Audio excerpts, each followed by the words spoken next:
বিষ্ণু ইসলাম একবার ওয়াশরুম সেরে এসে দেখলেন কে যেন অজুর পানি রেখে গিয়েছে। জিজ্ঞেস করলেন কে রেখেছে, বলা হলো আব্দুল্লাহ ইবনে আব্বাস রেখে, ছোট্ট আব্দুল্লাহ।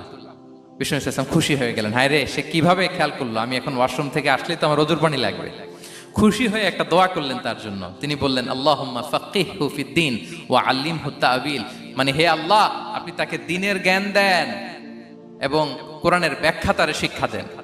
বিশ্বনবীর এই দোয়া এমন ভাবে কবুল হয়েছে, এই আব্দুল্লাহ ইবনে আব্বাস যত মুফাসসির পৃথিবীতে আসবে সকল মুফাসসিরদের সম্রাট হিসেবে আল্লাহ তাকে কবুল করেছেন।